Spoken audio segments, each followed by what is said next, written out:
This video is going to cover time-dependent confounding.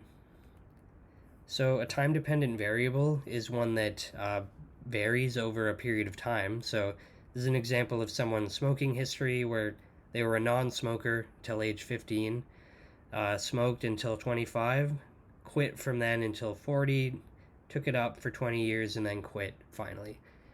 Basically, you could treat this as like a binary variable, just calling them smoking positive because they smoked at one point.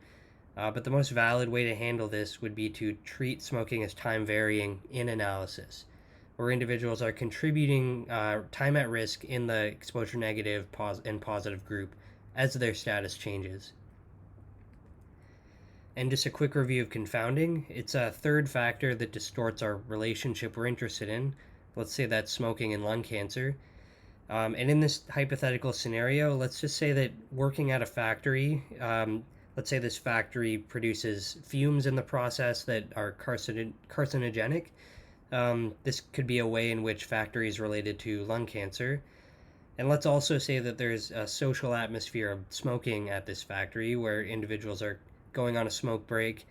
That's a situation where feasibly someone who didn't smoke arriving at this factory might get caught up in the social smoking culture. And that's a way in which this could be a causal relationship. So just setting up the idea of time-dependent confounding, for simplicity, we're going to consider 3 time periods. So summer as time 1, fall as time 2, and winter as time 3. And in each of these time periods, an individual has a factory employment status and a smoking status. Yeah. So it's pretty intuitive that as we move through these time points, whether an individual works at a factory at time 2 is intuitively related to whether they work there at time 1. Basically, what you're doing, you're more likely to continue doing is kind of the way in which these time points can be causally related. And we talked about how each of these are independently related to lung cancer. But what you also need to consider, and what we're kind of doing here is creating like a DAG, a directed acyclic graph, just with kind of diagrams. So we have it being related to the outcome here at the end, but you also need to remember that at each of these other time points, you're eligible to develop the outcome. So you kind of have this cumulative effect of working at a factory, but it doesn't just switch on and off as a light switch once you've gone through all 3 time periods. These time periods have an independent effect on the outcome as well. Because if say this person quit in the fall, this still might have contributed to their lung cancer status down the road. So that's why you need that additional arrow to the outcome from each of these. And same with smoking. And like we talked about, there might be a social facilitation of smoking through working at the factory, and that's what we're accounting for here. But you'll notice that factory is pointing to smoking in a later time period each of these times, but not within the same one. And that's kind of an assumption of time-dependent analysis. This is like an instantaneous moment we're looking at here, where for something to have a cause-effect relationship, the cause needs to precede the effect. So we can't have an arrow from factory work to smoking here because there's basically no time between them. It would need to be smoking at a later point. And let's add this other assumption just for the just to allow us to really bring home the time-dependent confounding scenario. Let's say that your smoking status at a given time point might be related to whether you continue or decide to work at a factory. So some hypothetical ways this might happen. It's a bit of a stretch, but let's just say someone becomes a smoker as a result of working at the factory. The social atmosphere they feel from that might lead them to continue working at the factory. Where if someone didn't become a smoker as a result of working in a factory, they might feel isolated and not want to continue working there. Or if someone becomes a smoker working at the factory, they might decide this is a bad environment for me. I don't want to continue smoking, so they might quit this job. So basically what I'm setting up is that's ways in which smoking can also be related to factory work down the line.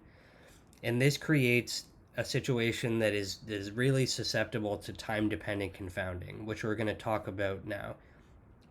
So breaking this down into more of like a DAG format, we have this is the exact same diagram, but now instead of figures, it's more your traditional DAG format, where we have factory and smoking again at these different time points. So if we're interested in this like combined causal effect of smoking, we're not just interested in smoking here or here or here. We're looking at like the combined effect over this whole time period. Then we have this pretty complicated causal path, because it's not just simply smoking at the end here where the causal path is simple. You also have everything downstream of smoking at each of these time points, basically.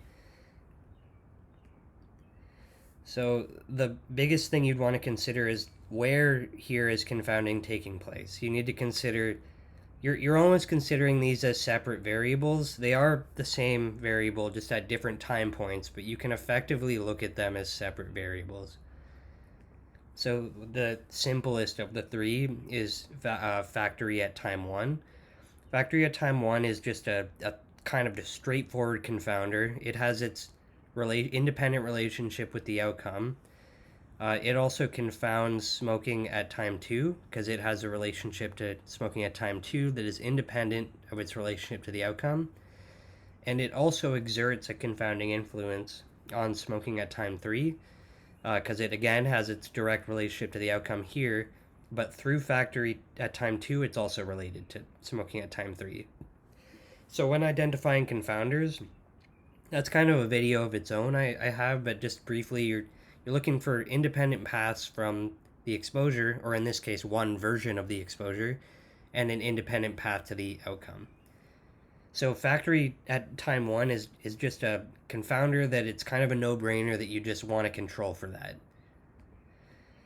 Skipping time 2, because that's the interesting one.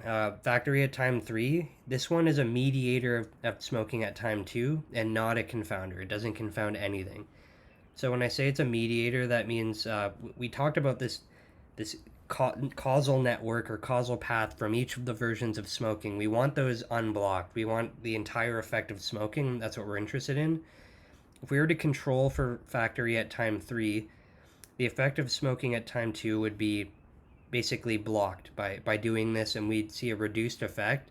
And that's not what we're looking for. That would basically attenuate the effect of smoking and make it look like it's less of an impact on lung cancer than it truly is.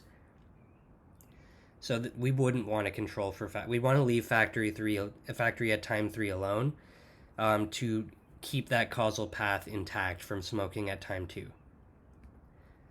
Factory at time 2 is interesting, and that is the source of our time-dependent confounding, because it confounds smoking at time 3. It's got its independent path to the outcome, but it goes to smoking at time 3. So it's a confounder, but it's also a mediator of smoking at time 1. So like we talked about, smoking at time 1 has this causal path to the outcome, and we want that to remain intact because we want to see the complete effect of smoking. But this is basically a situation where you're in trouble if you control for it or if you don't. Controlling for factory at time 2, that will block the effect of smoking at time 1. That's a problem because we want this complete effect of smoking at all time points. And if we don't control for factory at time 2, it leaves this variable, or it leaves smoking at time 3 confounded. So you're in a biased situation regardless of whether you control for smoke or factory at time 2 or not. So traditional regression techniques won't work. What you need to do basically is use one of the options available, something like marginal structural models, structural nested models, or G formula approaches, which I'll hopefully get to in other videos.